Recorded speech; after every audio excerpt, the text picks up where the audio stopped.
हजरत उमर फारूक रजी अल्लाह ताला अन्हु का जमाना था। हजरत उमर फारूक रजी अल्लाह ताला अन्हु का जमाना, हजरत उमर अमीरुल मोमिनीन और बड़ी लंबी चौड़ी हुकूमत है। रिवायत में लिखा है कि एक बूढ़ी औरत जो हजरत उमर फारूक रजी अल्लाह ताला अन्हु के जमाने में थी, बूढ़ी औरत थी और बेवा औरत थी। एक मर्तबा वो एक मिट्टी के प्याले में, उस जमाने में मिट्टी का प्याला होता, तो वो बेवा औरत मिट्टी का एक प्याला ली हुई जिसमें तेल था, उसको लेकर कहीं रास्ते से जा रही थी। अब वो बूढ़ी औरत थी, बेवा औरत थी, मिट्टी का प्याला हाथ में है, अंदर तेल है। उस बूढ़ी औरत का पांव फिसल गया तो वो मिट्टी का प्याला उसके हाथ से गिर गया। वो मिट्टी का प्याला उसके हाथ से गिर गया और तेल जो था वो जमीन के अंदर चला गया।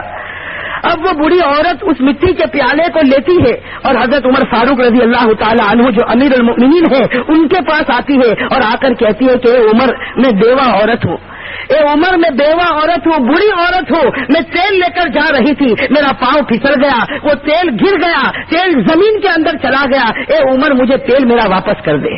वो औरत कह रही कि उमर आप तो अमीरुल मोमिनीन है, आप मेरा तेल मुझे वापस कर दीजिए। बस हजरत उमर रजी अल्लाह ताला अन्हु ने देखा कि औरत बेवा है बेचारी और कमजोर है और बुरी है, तो हजरत उमर ने फौरन हजरत अबू मूसा अशारी को बुलाया। हजरत अबू मूसा अशारी रजी अल्लाह ताला अन्हु ये बैतुल माल के सुपरवाइजर थे। हजरत उमर का बहुत बड़ा बैतुल माल था, उसको संभालने वाले हजरत अबू मूसा अशारी रजी अल्लाह ताला अन्हु थे। हजरत उमर फारूक रजी अल्लाह ताला अन्हु ने अबू मूसा अशारी को बुलाया और अबू मूसा अशारी को कहा कि ये बूढ़ी औरत का तेल गिर गया है, बैतुल माल में इसका प्याला लेकर जाओ और तेल भरकर वापस लाओ। बस हजरत उमर ने ऑर्डर दे दिया कि अबू मूसा इस औरत के पास से प्याला ले लो, बैतुल माल में जाओ और वहां से तेल भरकर वापस लाओ। बस हजरत अबू मूसा अशारी आगे बढ़े तो वो बूढ़ी औरत कहने लगी कि ए उमर, देखो बूढ़ी औरत के अंदर कैसी हिम्मत, कहती है कि ए उमर मुझे बैतुल माल का तेल नहीं चाहिए, कहती मुझे बैतुल माल का तेल नहीं चाहिए, इतना मामूली तेल वो तो मैं रास्ते में किसी से भी मांगती तो वो मुझे दे देता, रास्ते में बहुत से घर थे, मैं किसी से भी मांगती तो वो दे देता, मुझे तो वो तेल चाहिए जो जमीन के अंदर चला गया है, मुझे वो तेल चाहिए जो जमीन के अंदर चला गया। हजरत उमर कहने लगे कि अरे बूढ़ी औरत तुम कहीं पागल तो नहीं हो गई कि जो तेल जमीन के अंदर चला गया वो तेल मैं कैसे निकालूंगा। तो वो बूढ़ी औरत कहने लगी उमर अगर तू नबी की सच्ची मोहब्बत रखता है और नबी का सच्चा फरमा बरदार है तो मैं तुझे खुदा का वास्ता देकर कहती हूँ कि जो तेल चला गया उस तेल को वापस निकाल कर दे। अब हजरत उमर फारूक रजी अल्लाह ताला अन्हु हैरान, ऐसा होना तो मुश्किल है कि नहीं, भाई मुश्किल है। जैसा लिखा है कि अकबर का जब जमाना था तो उसके जमाने के अंदर एक मुल्ला नसीरुद्दीन थे। आपको मालूम है अकबर बिरबल के जहाँ वाकई आते हैं तो वहाँ एक मुल्ला नसीरुद्दीन का वाकई आता है। ये अकबर का वजीर था। तो मुल्ला नसीरुद्दीन के बारे में लिखा है कि एक मरतबा अपने बच्चे को बुलाया और कहा कि मुझे दही खाने का बहुत शौक हुआ। दही समझते नहीं आप? कहा मुझे दही खाने का बहुत शौक हुआ है, तू जाकर दही लेकर आ। तो उनके बच्चे ने कहा कि अब्बा मुझे पैसा दो तो मैं दही लेकर आओ।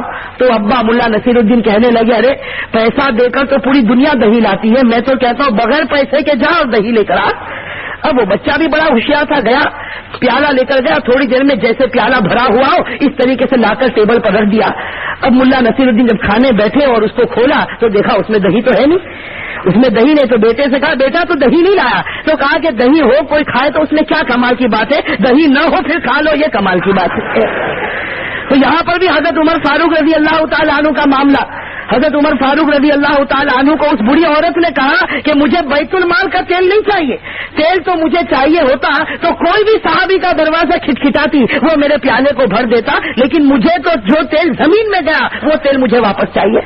अब हजरत उमर फारूक रजी अल्लाह ताला अन्हु हैरान है, उस बुढ़ी औरत को बहुत समझाते लेकिन वो बुढ़ी औरत तो एक ही बात कहती कि ए उमर अगर तू सच्चा अमीरुल मोमिनीन है, अगर तू सच्चा मोमिन है, अगर तू नबी का सच्चा फरमा बरदार है तो आज खुदा के साथ मामला जोड़ दे और वो तेल जो जमीन में गया वो तेल मुझे वापस लौटा दे। अब वो बूढ़ी औरत अड़ गई, सारे सहाबा देख रहे। रिवायत के अंदर है कि हजरत उमर फारूक रजी अल्लाह ताला अन्हु ने एक चमड़े का टुकड़ा उठाया और उस पर कुछ लिखा। मेरे भाइयों कान खोल कर सुनना, हजरत उमर फारूक रजी अल्लाह ताला अन्हु ने एक चमड़े का टुकड़ा उठाया और उस पर कुछ लिखा और उस बूढ़ी औरत को दिया और कहा कि जिस जमीन में तेरा तेल धस गया वहां जाकर इस चमड़े को रख दे, खुदा की कुदरत से तेल वापस निकल आएगा। बस वो बूढ़ी औरत ने उस चमड़े के टुकड़े को लिया। देहात की रहने वाली औरत रिवायत में लिखा है कि वो बूढ़ी औरत आगे चल रही और सहाबा किराम का मजमा पीछे चल रहा है, इसलिए कि हर सहाबी देखना चाहता है कि आखिर ये कौन सी करामत है कि जो तेल जमीन में चला गया, एक चमड़े का टुकड़ा रखो तो वो तेल वापस आ जाता है। सारे सहाबा पीछे चल रहे, वो बूढ़ी औरत जाती है और जिस जगह उसका तेल गिर गया, बस जहां तक चमड़े के टुकड़े को रखती है, सहाबा किराम में हजरत अब्दुल्ला इब्ने उमर फरमाते हैं, खुदा पाक की कसम, मैंने अपनी आंखों से देखा उस बूढ़ी औरत ने चमड़े का टुकड़ा रखा किया कि जमीन फटती है और सारा तेल निकलता है और वो औरत अपने प्याले को भरकर चली जाती है। वो औरत अपने प्याले को भरकर चली जाती है।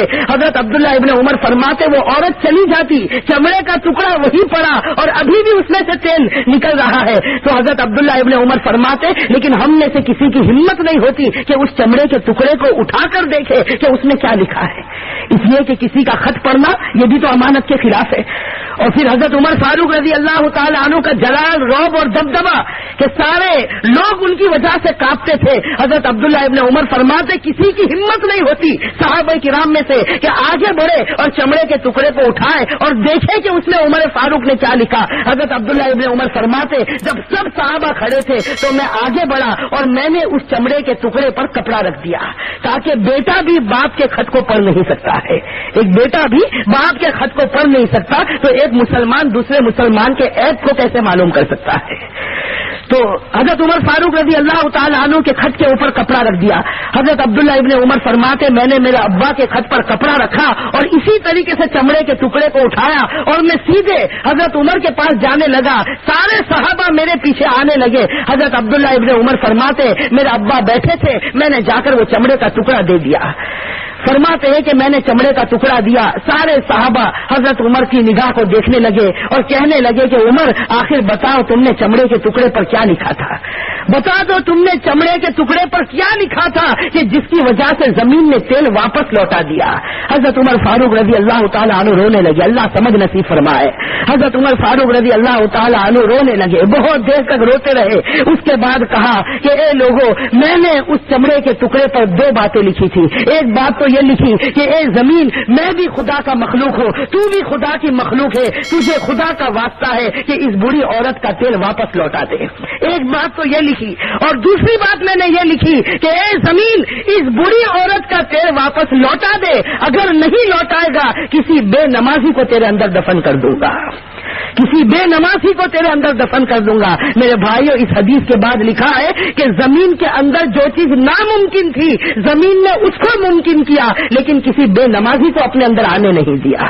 मेरे भाइयों, इससे मालूम हो गया, जब कोई बेनमाजी का जनाजा उठता है और कब्रिस्तान के अंदर जाता है, हमारे नबी फरमाते हैं उस जमीन के अंदर से आवाज आती है कि बड़ा खराब मुर्दा हमारे अंदर आया है, हम इसके साथ बहुत बुरा मेरे जद्दूपुर वालों, कोई नबी आने वाला नहीं, लेकिन एक मर्तबा हमारे नबी ने फरमाया, लौका नबादी नबी लकाना उमर। हमारे नबी ने फरमाया, हाँ सही है, मेरे बाद कोई नबी नहीं, कोई ला नबी आबादी।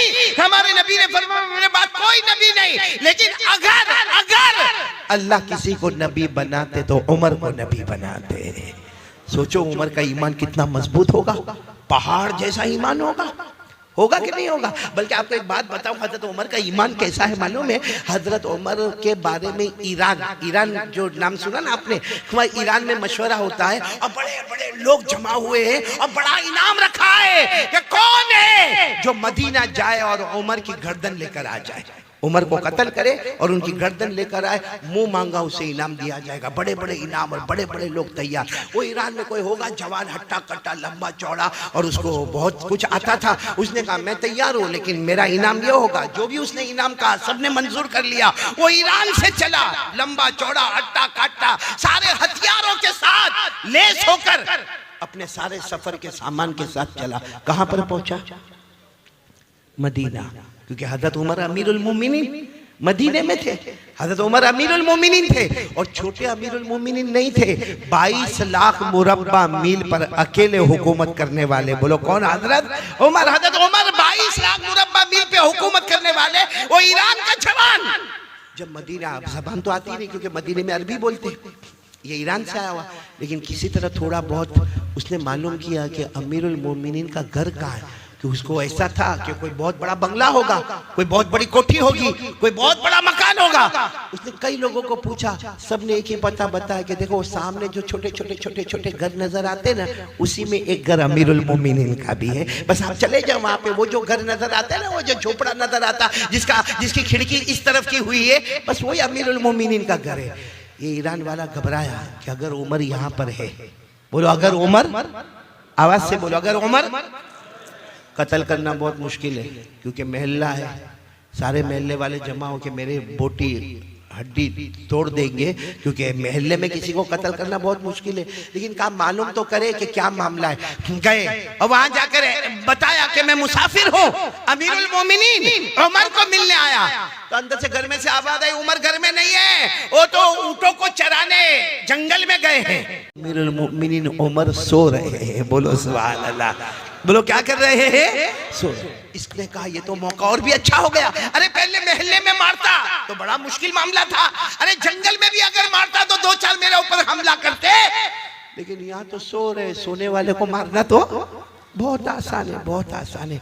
ये उमर के करीब जा रहे हैं। बोलो बोलो बोलो बोलो, ये ईरान वाला किसके करीब जा रहे हैं, उमर के करीब, उमर के करीब। अभी उमर के करीब यार कम से कम 5 या 10 कदम का फासला बाकी था, बस सीधे जाके हमला करना था कि अचानक धाड़ से आवाज आई, धाड़ से आवाज आई तो ये चौंके, क्या हुआ, कौन है, कौन है? तो देखा पीछे शेर आ रहा है, बोलो जंगल का।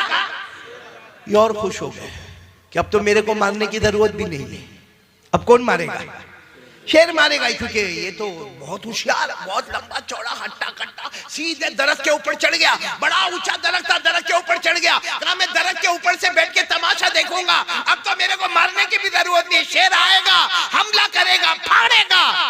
शेर चला जाएगा, मैं गर्दन लेके वहां ईरान पहुंच जाऊंगा और मेरा इनाम पक्का हो जाएगा। ये सोचकर वो दरख्त पर चढ़ गया। शेर आया, अब वो दरख्त पर से देख रहा है, शेर आ गया, हजरत उमर के बिल्कुल करीब आ गया और हजरत उमर सोए ना, शेर उसके गोल गोल घूम रहा। बोलो सुभान अल्लाह। एक चक्कर लगाया, 2 चक्कर लगाया, 3, वो शेर चक्कर पे चक्कर लगाता, ये ऊपर दरख्त पे से। ये ईरान वाला कहता मैं हैरान, अरे शेर है, ये इंसान खोर है, अरे ये हमला करता है। तो उमर के चारों तरफ घूम रहा है, क्या करता? ये कहते हैं मेरे पैदा करने वाले की कसम, में दरख्त पर था, वहां से मैंने देखा कि उमर की आंख खुली। बोलो सुभान अल्लाह। यूं हाथों को अपने आंखों पर मला और कुछ दुआ पढ़ी, और दुआ पढ़ने के बाद शेर को कहा क्या हुआ, जाओ जाओ इधर से जाओ। कहता सिर्फ हजरत उमर ने इशारा किया, शेर दौड़ता दौड़ता जंगल की तरफ चला गया। उमर का सिर्फ ऑर्डर था, जाओ इज़हब, जाओ यहाँ क्या कर रहे हो मेरे पास। कहते वो चला गया, ये दरख्त से सीधे नीचे आए हजरत उमर के सामने। हजरत उमर भी चौंके, लोग सामने से आते, पीछे से आते, दाएं से आते, बाएं से आते, तुम ऊपर से नीचे आए, क्या हुआ? हजरत उमर ने कहा क्या हुआ, कहां से आए हो, मुसाफिर नजर आते हो। ईरान वाले की आंखों में आंसू थे। कहा सब बात मैं बताऊंगा, पहले मुझे कलमा पढ़ा दो, पहले मुझे कलमा पढ़ा दो। तो फिर उन्होंने अपना पूरा प्रोग्राम बताया। तो हमारे नबी ने फरमाया तूने कलमा क्यों पढ़ लिया? हजरत उमर ने फरमाया तूने कलमा क्यों पढ़ लिया? तो आया था मेरे कत्ल के इरादे से, कलमा क्यों पढ़ लिया? कहा मैं कलमा डर से नहीं पढ़ा, सब देखा मैंने, मैं डर से कलमा नहीं पढ़ा। मैंने ये सोचा कि जब उमर का ये आलम है कि जंगल का जानवर भी इनसे घबराता है, तो ये तो गुलाम है, आका मोहम्मद का क्या आलम होगा। बोलो सुभान। जब उमर का ये आलम है तो उमर के नबी के ईमान का क्या आलम होगा। खैर मुझे आपको बताना है कि हजरत उमर का ईमान, बोलो कैसा था? मजबूत था ना? नहीं बोलो ना कैसा था? मजबूत था। जंगल के शेर भी गुलामी करते थे कि नहीं करते थे? लेकिन आज मैं आपको जो पॉइंट पर, ये मैंने वाकया इसलिए सुनाया, पॉइंट पर लाना चाहता हूँ। हजरत उमर अमीरुल मोमिनीन, साथ में बोलो हजरत उमर अमीरुल मोमिनीन, 22 लाख मुरब्बा मील पे अकेले हुकूमत करने वाले।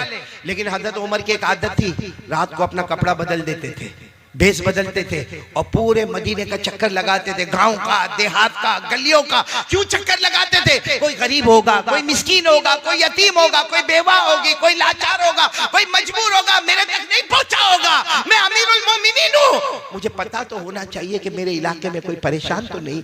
हजरत उमर भेष बदल के जा रहे थे, रात को तहज्जुद का वक्त था, हजरत उमर एक घर के पास गए, घर में से कुरान पाक के पढ़ने की आवाज आ रही है, बोलो सुभान अल्लाह।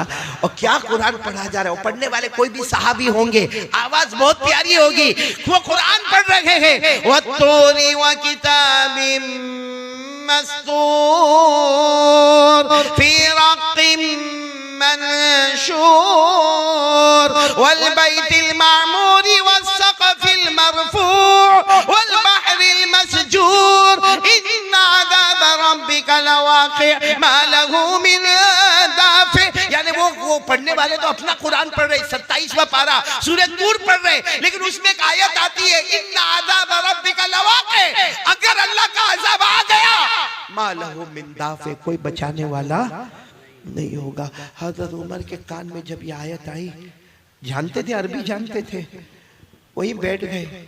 अब मालूम है वहां तहज्जुद के वक्त से वो दीवार का टेक लगाकर बैठे, फजर की अजान हो रही है, हजरत उमर की दाढ़ी मुबारक भी आंसुओं से तर है, और एक ही बात कह रहे, अल्लाह उमर पर तेरा अजाब आएगा तो उमर को कौन बचाएगा, अल्लाह उमर पर तेरा अजाब आएगा तो उमर को कौन बचाएगा। अब फजर की अजान होने लगी, इमामत किसको कराना है, हजरत उमर को, अमीरुल मोमिनीन वही है। और उस जमाने में ऐसा होता था कि अजान होती थी और सारा मजमा, सारा का सारा मजमा फजर की नमाज के लिए जा रहा है, अजान हो रही है और सारा मजमा जा रहा है, लेकिन सबकी नजर पड़ रही है कि हमारे इमाम साहब कौन, हजरत उमर, ये रो रहे हैं, लेकिन किसी की हिम्मत नहीं कि उमर को जाकर पूछे। सब मस्जिद में सुन्नतें पढ़ रहे या घर से सुन्नतें पढ़ के जा रहे हैं, लेकिन फिर सब लोग मशवरा करते कि उनको कौन कहेगा, वो तो रोए जा रहे हैं। तो इनके बेटे हजरत अब्दुल्ला गए और जाकर कहा, अब्बा सब लोग इंतजार कर रहे हैं, फजर का वक्त हो गया है, आपकी सुन्नतें बाकी है, आपको इमामत कराना है। तो हजरत उमर ने अपने बेटे को कहा, बेटा क्या करूं, जब उमर पर अल्लाह का अज़ाब आएगा तो उमर को कौन बचाएगा, उमर पर अल्लाह का अज़ाब आएगा, उमर को कौन बचाएगा। इनके बेटे वो इनसे भी नरम दिल थे, अब्बा की गोद में सर रखा, कहा अब्बा आपने तो बहुत काम किए, आपके बेटे पर अज़ाब आएगा तो कौन बचाएगा। मेरे दोस्तों, ये वो लोग थे जो इससे डरा करते थे कि अल्लाह का अज़ाब आएगा तो कौन बचाएगा। मेरे जवानों, आज हम लोग नशा करते ना, नशा करते ना, किसी को बीड़ी की आदत, किसी को सिगरेट की आदत, किसी को तंबाकू की आदत, किसी को गुटखा विमल की आदत, कोई ड्रग्स लेता है, कोई पाउडर खाता है, कोई खांसी के सिरप पीता है। क्या हमको ये डर नहीं?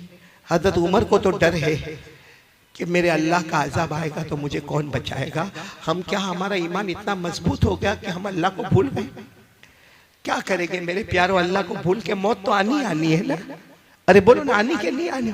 कब तक ये जवानी का नशा रहेगा, कब तक ये जवानी का नशा रहेगा। और ये जितनी चीजें हम इस्तेमाल करते हैं ना, चाहे बीड़ी हो, सिगरेट हो, तंबाकू हो, गुटखा हो, ड्रग्स हो, पाउडर हो, एमडी हो, ये जितनी चीजों का हम इस्तेमाल करते हैं, हम समझते हैं आई एम यंग, मैं जवान हूँ, मेरे पास वेस्टर्न स्टाइल है, मेरा चलने का तरीका, मेरा बोलने का तरीका, मेरी बाइक, मैं बहुत होशियार हूँ।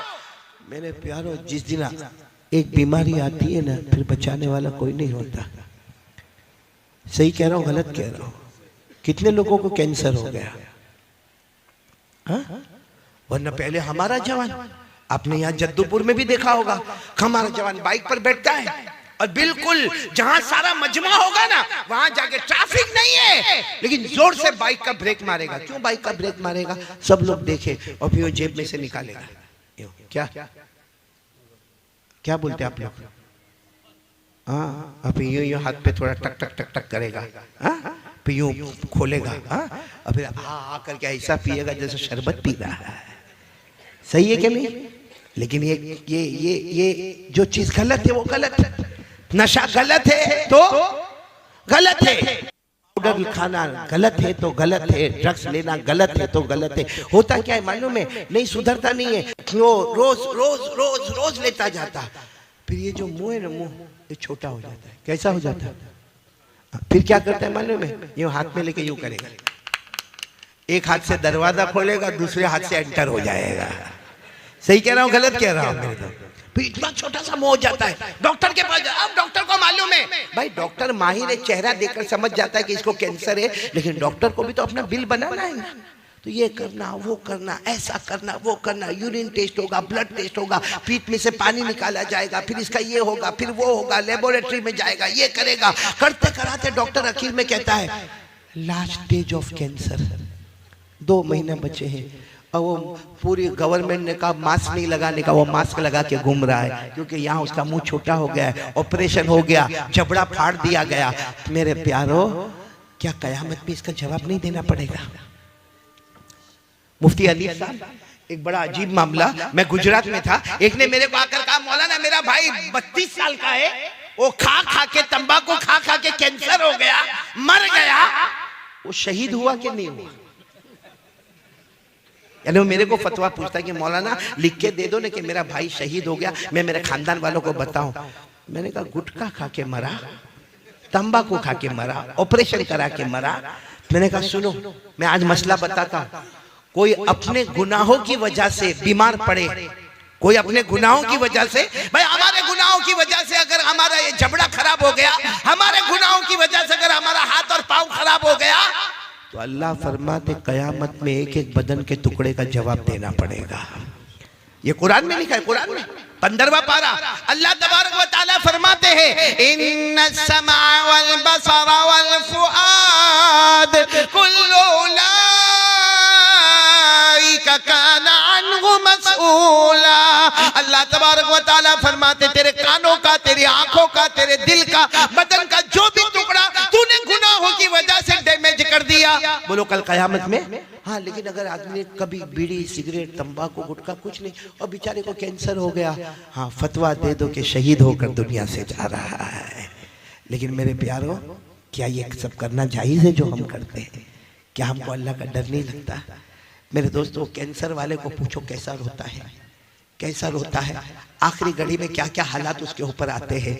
मेरे दोस्तों, वो कैंसर जब बदन में फैलने लगता है, लेकिन फिर भी हमारी तबीयत में सुधार नहीं आता ना। हम ना तो अपनी माँ के बने, हम सही में अपनी माँ के भी नहीं बने, अपने अब्बा के भी नहीं बने, हम अल्लाह के भी नहीं बने और मुस्तफ़ा के भी नहीं बने। हमको सिर्फ अपनी मर्जी प्यारी है मेरे प्यारों, जिसकी वजह से आज बर्बादी और तबाही के सिवा हमारे पास कुछ नहीं है। मैं पूछना चाहता हूँ, माँ की कौन मानता है? माँ को माँ कौन समझता है? ये पूरा मजमा है। अगर ये ऐलान हो गया भाई कारी अहमद अली का बयान होने वाला, या चलो ये ऐलान हो जावे कि यहाँ शादी का मंडप लगने वाला, या ऐलान हो जावे कि यहाँ पर बहुत बड़ा फंक्शन होने वाला, यहाँ के जिम्मेदार जवानों को जमा करेंगे, भाई कौन कौन हमारे साथ खिदमत करेगा, कौन कौन हमारे वॉलंटियर हजरात होंगे। बहुत अच्छा है, सारे के सारे जवान आ जाते और आकर कहते आप लोगों को फिक्र करने की जरूरत नहीं है, कुर्सी लगाना हमारा काम होगा, टेबल लगाना हमारा काम होगा, खाना खिलाना हमारा काम होगा। अरे चावल हम लेकर आएंगे, अरे सालन हम लेकर आएंगे, अरे मंडप हम लगा देंगे, लाइट हम लगा देंगे। बहुत अच्छा है, मखलूक की खिदमत है। लेकिन इसमें से किसी एक जवान को पूछो, माँ का पांव दबाता है कि नहीं दबाता? माँ के सर पे कभी मोहब्बत से हाथ फेरता है कि नहीं फेरता? आपको एक बहुत अजीब बात सुनाओ, हो सकता है आपके जद्दूपुर में नहीं होवे और बोलो आमीन नहीं होवे, लेकिन एक बहुत मालदार हमारे गुजरात का मेरे को मिला और इतना रोने लगा। मैंने कहा भाई अल्लाह का बंदा रोता का है, कोई जो है वो बता देना। तो कहता मैं रोता इसलिए हूँ कि रोज रात को मैं अपने सिटिंग रूम, भाई बड़ा मालदार है, कहा मेरा कमरा है, मैं ईशा की नमाज पढ़ के वहाँ बैठ के मेरी तस्बीहात पढ़ता हूँ। रोज रात को मेरा बेटा घर में दाखिल होता है, हाथ में मोबाइल होता है और मेरे सिटिंग रूम में चक्कर लगाता है, मोबाइल पे इधर जाके बात करता है, उधर से बात करता है, इधर बात करता है, उधर बात करता, फिर अपने कमरे में चला जाता। एक बार भी मुड़ के पूछता नहीं कि अब्बा आपको शुगर है, कोई तकलीफ तो नहीं? अब्बा आपको प्रेशर है, आपने दवा तो ली कि नहीं ली? अब्बा आपका पाँव तो नहीं दुखता? और फिर मुझे रोकर क्या कहता है, कारी साहब क्या बयान में कहते हो? बयान में कहते हो कि बाप जन्नत का दरवाजा है। मुझे कहता कारी साहब गवाह रहना, कयामत में गवाह रहना, उसने अपने जन्नत का दरवाजा तोड़ दिया है, वो कभी भी जन्नत में नहीं जाएगा। ये बाप की बद्दुआ नहीं तो क्या है? पूछो आज बूढ़े बाप को पूछो, कितना बेटा पूछता है? बल्कि बारी लगती है, बारी। कितने भाई हम लोग? 4। कितने भाई? 5। 15 दिन माँ बाप तेरे घर में, 15 दिन तेरे घर में, 15 दिन तेरे घर में, 15 दिन तेरे घर में। अल्लाह को हाजिर नाजिर रखकर बताओ, जब हम छोटे थे क्या हमारे माँ बाप ने हमको तकसीम किया था? कि मेरा बड़ा बेटा वो घर पे रहेगा, मेरा दूसरा बेटा उधर जाके रहेगा, तीसरा बेटा उधर जाके रहेगा। क्या हमारे माँ बाप कोई बंदर है जो एक डाली से लेकर दूसरी डाली से तीसरी डाली पर? मेरे प्यारो, ये जो हम नशा करते ना, नशा आपको नहीं मालूम है, नशा बहुत खतरनाक है। बोलो ये नशा बहुत खतरनाक है। आज आपको मैं एक वाकया सुनाने जा रहा हूँ, आपकी अकल हैरान हो जाएगी। मेरे दोस्तों, एक बहुत बड़े अल्लाह के वली बोलो या हदीस के इमाम बोलो, हजरत फजल बिन अयाज, बोलो क्या नाम? आप सिर्फ फजल याद रखो, क्या नाम? हजरत फजल। वो जब हदीस का सबक पढ़ाते थे ना, ठाटे मारता हुआ, वो जमाना ऐसा नहीं होता कि भाई मदरसे के बच्चे 14 साल 15 साल 16 साल 18 साल 20 साल, नहीं, वहां मदरसा ऐसा होता था, खुला मैदान होता था जिसमें बच्चे भी है, बड़े भी है, बूढ़े भी है, सब बैठे गए। और जब हजरत फजल आते थे, सारे बच्चे इस्तेकबाल के लिए खड़े होते थे। आपके सामने ऐसा टेबल रखा होता था, उस पर हदीस की किताब होती थी, आप पढ़ाना शुरू करते थे। उस जमाने में जो भी तरीका पढ़ाने का होता पढ़ाते थे।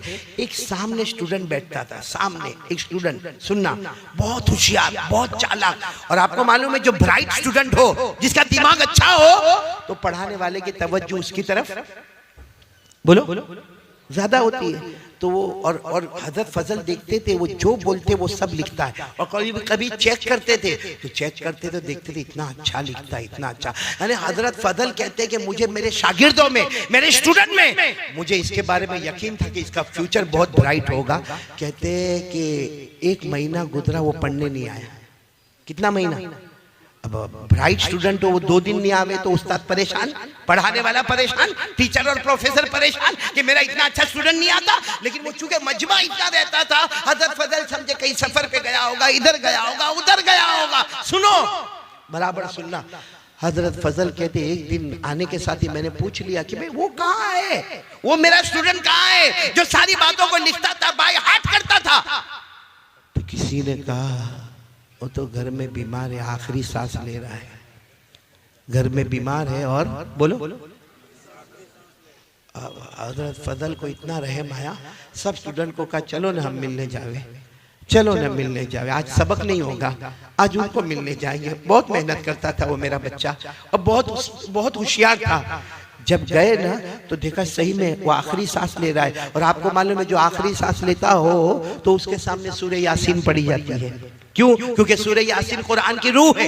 बोलो, सूरह यासीन कुरान की रूह है। और इस वक्त हमला बॉडी पर नहीं हो रहा है, मौत के वक्त हमला किसके ऊपर होता है? रूह पर होता है। तो रूह को रूह के साथ आसानी करने के लिए मरने वाले के पास क्या पढ़ना चाहिए? तो हजरत फजल ने देखा कि आखिरी सांस लेता, अपने सारे स्टूडेंट को कहा चलो चलो यासीन पढ़ो, यासीन पढ़ना शुरू करो। अब सब बच्चों ने यासीन, एक आवाज गूंजी, यासीन पढ़ने की आवाज गूंजी। मालूम है वो जो बच्चा था ना, जवान लड़का, अपने उस्ताद को कहता है मत कहो इनको यासीन पढ़ने, मत कहो, मेरे को कुछ भी काम नहीं आएगा, मेरे को कुछ भी काम नहीं आएगा।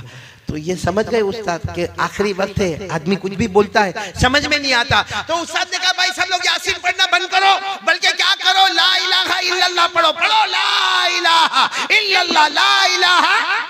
क्योंकि हदीस में आता है लक़ीनु मौताकुम ला इलाहा इल्लल्लाह, जो मरने के करीब हो उसको ला इलाहा इल्लल्लाह उसके सामने पढ़ो। मालूम है जब सबने ला इलाहा इल्लल्लाह की आवाज़ गूंजी तो स्टूडेंट कहता है अपने उस्ताद को, मेरे उस्ताद हजरत फजल, मेरे उस्ताद मत पढ़ो, मत पढ़ो, काम नहीं आएगा। कहा बेटा ऐसा क्यों कहता, काम नहीं आएगा? क्यों ऐसा क्यों कहता काम नहीं आएगा?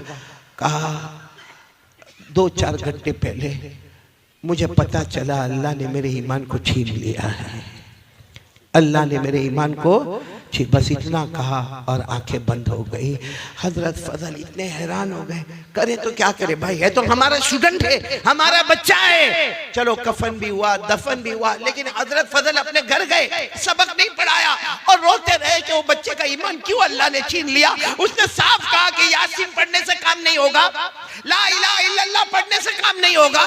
हजरत फजल कहते इसी हालत में रात को मैं सोया तो मैंने मेरे उसी स्टूडेंट को देखा, कब्र में है, चारों तरफ से आग चल रही है। मैंने कहा बेटा ये सब क्या है, क्या है? तू इतना अच्छा पढ़ने वाला, तू इतना अच्छा पढ़ाने वाला, तू इतना अच्छा सुनने वाला, इतना अच्छा याद करने वाला, तुझे क्या हुआ? कहा मेरे उस्ताद 2 गुनाह की वजह से अल्लाह ने मेरा ईमान छीन लिया। हजरत फजल कहते मेरे अल्लाह की कसम, मैंने पूछा कौन से 2 गुनाह? तो कहा मैं लोगों से जलन बहुत रखता था, जेलसी, लोगों से जलन। और नंबर 2 कहा कभी कभी मैं नशा करता था, कभी कभी मैं नशा करता था। ये 2 गुनाह की वजह से अल्लाह ने मौत से पहले मेरे ईमान को छीन लिया और मेरी कब्र को अजाब का गढ़ा बना दिया। मेरे प्यारों, मैं पूछना चाहता हूँ जद्दूपुर वालों, क्या हमारे अंदर जलन नहीं है? सही बोलो ना, हमारे अंदर जलन, जेलसी। आज अगर किसी का घर बन रहा है, भाई घर बना रहा है, बनाने दो ना, उसका घर बन रहा है। अरे उसके घर में कलर हो रहा है, अरे उसके घर में फर्स्ट फ्लोर, पहले ग्राउंड फ्लोर था, अभी फर्स्ट फ्लोर बन गया। या उसके घर में पहले 3 कमरे थे, अभी 4 कमरे बन गए। वो घर बना रहा है, रात को हमको नींद नहीं आती। अब बाहर निकल कर कहां से लाया होगा पैसा? कहां से पैसा? क्यों तेरे पास मांगने आया था? तेरे बाप के पास मांगने आया था? और देखो कब्र में अल्लाह पूछेगा उसने घर कैसे बनाया? अपनी फिक्र करने का क्या, उसकी फिक्र करने का? बोलो सही कह रहा हूं गलत कह रहा हूं मेरे प्यारों? ये जलन जो हमारे दिल में है ना। और नंबर 2 नशे की आदत। मेरे प्यारों, मालूम है जो नशा करता है ना, नशा जब वो जहन्नम में जाएगा, अल्लाह हिफाजत फरमाए। बोलो आमीन, बोलो आमीन। क्योंकि नशा बहुत खतरनाक है। अल्लाह ने फरमाया नशा नापाक है। साथ में बोलेंगे नशा नापाक है। फिर अल्लाह फरमाते नशा शैतान का काम है। बोलो किसका काम है? फिर अल्लाह फरमाते नशा ये दिल में लोगों का हसद, कीना और अदावत पैदा करता है। ये लोगों से मोहब्बत नहीं पैदा करता। नशे की नहुसत है कि हमारे दिल में लोगों की दुश्मनी, कीना, इंतकाम, रिवेंज ये होता। और अल्लाह ने क्या फरमाया? नशा ये तुम्हें अल्लाह का नाम भी नहीं लेने देगा, कुरान भी नहीं पढ़ने देगा। और आखिर में अल्लाह ने कहा जब नशे की आदत होगी ना, मैं तुम्हें नमाज से भी महरूम कर दूंगा। ये सब बातें मैंने आपको बताई जो नशे की, कि नशा नापाक है, शैतान का काम है। नशे की वजह से हमारे दिल में दुश्मनी पैदा होती है, इंतकाम का जज्बा पैदा होता है, लोगों को मारने धारने का, फसाद मचाने का जज्बा पैदा होता है। और इसी नशे की वजह से अल्लाह का जिक्र से महरूम होता है और अल्लाह नमाज से भी महरूम कर देता। ये मैं नहीं कहता, ये सब कुरान में लिखा हुआ है। किसमें लिखा हुआ? पारा नंबर 7 में बोलो, पारा नंबर। अल्लाह ने फरमाया, मेरे साथ में पढ़ना जिनको याद हो, अल्लाह ने 2 आयतों में नशे को बताया कि नशा कितना गंदा है। अल्लाह ने फरमाया या अय्युहल्लज़ीना आमनू इन्नमल खम्रु वल मैसिरु वल अंसाबु वल अज़लाम रिज्सुम मिन अमलि शैतान फज्तनिबूहु लअल्लकुम तुफ्लिहून। इन्नमा युरीदु शैतान अन युक़िअ बैनकुमुल अदावा वल बग़ज़ाअ फिल खम्र व यसुद्दकुम अन ज़िक्रिल्लाहि व अनिस सलाह फहल अंतुम मुंतहून। एक बात बताता हूँ, उसके बाद मेरे को यकीन है कोई नशा नहीं करेगा। बोलो नहीं करेंगे ना इंशाअल्लाह। और जैसे दारू का नशा है ना, ड्रग्स का नशा है ना, हाँ ये गुटखा जो खाते उसका नशा है ना, इसी तरह मोबाइल भी एक नशा है। बोलो मोबाइल भी एक। उसके बगैर आप देखो, किसी को पता चला भाई मेरा मोबाइल गुम हो गया, आप देखो क्या करेगा? यूं देखेगा, अरे अरे अरे मेरे मोबाइल में रिंग कर, अरे तू मेरा मोबाइल तो देख कहाँ है। ऐसा परेशान होगा जैसे अटैक आ रहा है इसको। बोलो होता कि नहीं होता? और फजर की नमाज गई, कभी ऐसा हुआ? कभी ऐसा झटका लगा हमको? इसने मेरे दोस्तों एक हदीस पाक सुना तो अल्लाह हिफाजत करे। बोलो आमीन। लेकिन नशे वाला जब जहन्नम में जाएगा और जहन्नम की आग जब उसको तपाएगी तो क्या करेगा मालूम है? कहेगा अल्लाह जहन्नम की आग ने मेरे को बहुत तपाया, पानी दे देना अल्लाह, अल्लाह पानी दे देना अल्लाह, अल्लाह पानी दे देना अल्लाह। ऊपर जो जहन्नमी होंगे उनके बदन से जो खून निकलता होगा, पीप निकलता होगा, पेशाब निकलता होगा, वो अल्लाह इसके मुंह में डालेंगे। पानी चाहिए ना, पानी चाहिए, ले ऊपर वाले जहन्नमी के बदन का खून निकला, पीप निकला, अरे उसके बदन में से पेशाब निकला, पी तो कहेगा अल्लाह मैंने पानी मांगा, ये तो बहुत गंदी चीज है। अल्लाह कहेंगे आज वो पिलाऊंगा जो तुझे पसंद नहीं है, क्योंकि दुनिया में तू वो पीता था जो मुझे पसंद नहीं था।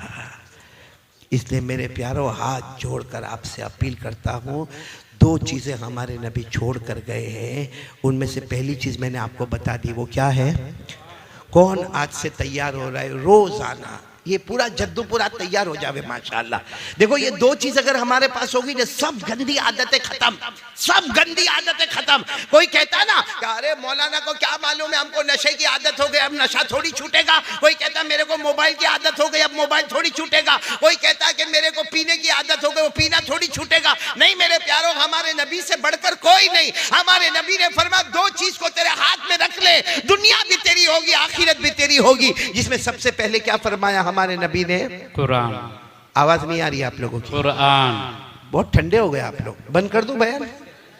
कौन सी चीज पहली बोलो?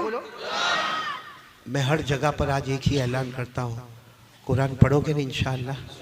आज पूरा जद्दूपुर माँ बहनें बेटियां आप सब इरादा करें, मैं आपसे ज्यादा वक्त नहीं मांगता, आधा घंटा, 24 घंटे में 23.5 घंटे आपके, आधा घंटा आपसे मांगता हूँ। कौन कौन तैयार है? आधा घंटा कुरान पढ़ेंगे इंशाअल्लाह। नहीं दोनों हाथ ऊपर करके बोले, बोलो पढ़ेंगे इंशाअल्लाह, पढ़ेंगे ना इंशाअल्लाह। अच्छा हमारे कुछ बड़े बूढ़े भी होते हैं, मौलाना बोल कर गए, अब कहाँ वो हमने बचपन में नहीं पढ़ा, जवानी में नहीं पढ़ा, अब मौलाना बोल कर गए कि आधा घंटा कुरान पढ़ना। सुनो, हजरत अली को पूछा गया कुरान सीखने की मुद्दत कब है, शुरू कब होती है, खत्म कब होती है?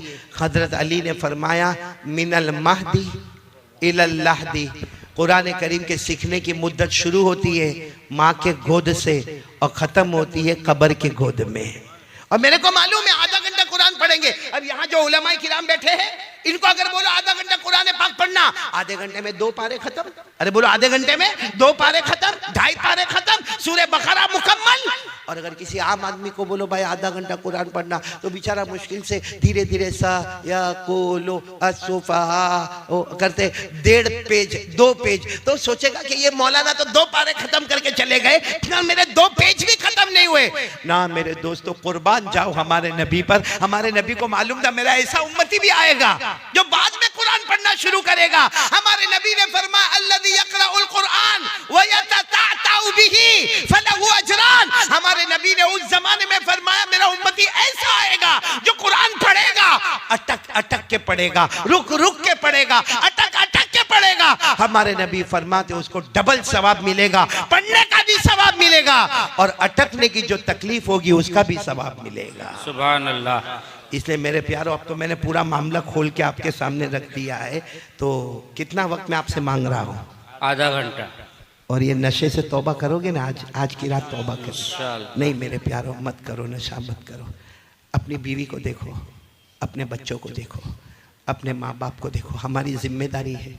ये नशा करके, आवारागर्दी करके कुछ दिन का मज़ा है, फिर ज़िंदगी की सज़ा है। दुनिया की भी सज़ा है, आखिरत की भी सज़ा है।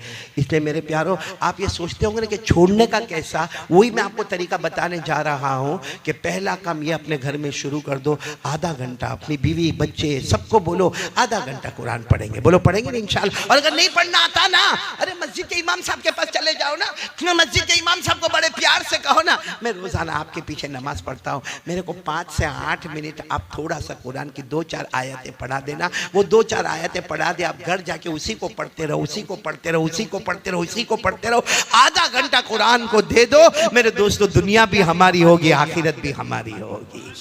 करेंगे, बोलो करेंगे इंशाअल्लाह। तो हमारे नबी ने क्या फरमाया था? क़ाल रसूलुल्लाह सल्लल्लाहु अलैहि व आलिहि वसल्लम तरक्तु फीकुम अमरैन। हमारे नबी ने फरमाया था 2 चीजें छोड़कर जाता हूँ, अगर दोनों चीजों को थाम लोगे आबाद होंगे, जन्नती होंगे, दुनिया भी तुम्हारी, आखिरत भी तुम्हारी। और अगर ये 2 चीज को नहीं थामोगे, दुनिया में भी जलील हो जाओगे, आखिरत में भी जहन्नम होगी। तो 2 चीजों में नंबर 1 क्या है? कुरान। नंबर 2 सुन्नत नबीकुम। हमारे नबी ने फरमाया मेरे तरीके पर आ जाओ। अरे बोलो मेरे तरीके पर। सच बताओ, हमारे नबी से बढ़कर कोई नबी? बहुत धीरे धीरे बोलते हो। कोई नबी नहीं। आप लोगों को कोई टेंशन है तो मेरे को बोल दो। नहीं नहीं। कोई घर का टेंशन वेंशन तो नहीं? सुबह तक फुर्सत है। अभी मुफ्ती अनीस साहब को तो जब मैंने देखा इतनी अच्छी शेर शायरी करते, मैंने कहा या तो बीवी से बहुत मोहब्बत होगी। है आपको मोहब्बत है बीवी से? सब क्यों अशरफुल हाँ हाँ कर रहा है? तू बैठे बैठे ये कब से बीवी से हाँ हाँ हाँ करे जा रहा है? खाने में समझता नहीं क्या खाता है, और फिर मुझे कहता है मेरे को शुगर हो गया। तो मैंने कहा तू खाने पे तो कंट्रोल कर भाई। वो मालूम है ना, एक मरतबा एक बीवी ने अपने हस्बैंड को पूछा, आप मुझसे कितना प्यार करते हो, आप मुझसे कितना प्यार करते हो, जवाब दो। अरे आप लोग जवाब दो, थोड़ी देर के लिए सोचो कि आपकी बीवी पूछ रही है आप मुझसे कितना प्यार करते हो, क्या जवाब दोगे? बहुत ही बोलना, यही जवाब सबको देना पड़ेगा वरना खाना पीना मुश्किल हो जाता है। तो एक बीवी ने अपने शोहर को पूछा, आप मुझसे कितना प्यार करते हो? बहुत। अब वो बेचारा बहुत काम में होगा, तो अपनी बीवी को कहा, जा तू किचन में जा, चाय वाय बना, बाकी मैं तेरे को बहुत प्यार करता हूँ। बीवी समझ गई ये ढोंग करता है, फिर आई ना, मैं जद्दूपुर की हूँ, पक्का जवाब चाहिए, कितना प्यार करते हो मेरे को सही सही बताओ। उसने कहा, अल्लाह की बंदी बहुत बहुत प्यार करता, आई लव यू, जा। वो समझ गई कि ये ढोंगी कर रहा है। वो फिर तीसरी मर्तबा और थोड़े जोश में आई, और अगर कहने लगी नहीं मेरे को सच्चा सच्चा बताना पड़ेगा, हमको 12 साल शादी को हो गए, आप मेरे से कितना प्यार करते हो, एकदम सच्ची बात बताओ। उसने कहा बहुत प्यार करता, लैला मजनू का जैसा प्यार था ना वैसे तेरा और मेरा प्यार है, मैं मजनू और तू। बोले ये बहुत लंबी छोड़ता है। बोले सच सच बताओ कितना प्यार करते हो। अभी इसका जद्दूपुर वाले का दिमाग गया कि बार बार कोई भी पूछे तो दिमाग जाएगा। कहा तू बार बार पूछती कितना प्यार करते हो, मैंने कहा ना बहुत प्यार करता हूँ। तो कहा लेकिन मुझे बताओ कितना प्यार करते हो। कहा इतना करता इतना करता इतना करता इतना करता कि जी चाहता तेरे जैसे एक और लेके आ जाओ दूसरी। अब जिंदगी भर पूछेगी नहीं कि आप कितना प्यार करते हो। देखो कितना अच्छा मैंने फॉर्मूला आपको बताया, बताया कि नहीं बताया? अब हंसना आया थोड़ा, ऐसा लगा मैं इंसानों में बात कर रहा हूँ। थोड़ा माइक की आवाज बढ़ा दो बेटा। दोस्तों, उम्मीद करता हूँ कि आप हजरात ने इस बयान को पूरा सुना होगा। बयान कैसा लगा कमेंट में ज़रूर बताना, और अपने दोस्तों और रिश्तेदारों को शेयर ज़रूर करना। अल्लाह ताला हम सबको इस बयान पर अमल करने की तौफीक अता फरमाए। तो दोस्तों फिर मिलते हैं अगली वीडियो में, जब तक अपना ख्याल रखिए, हमें दुआओं में याद रखिए। अस्सलामु अलैकुम वरहमतुल्लाहि वबरकातुहू।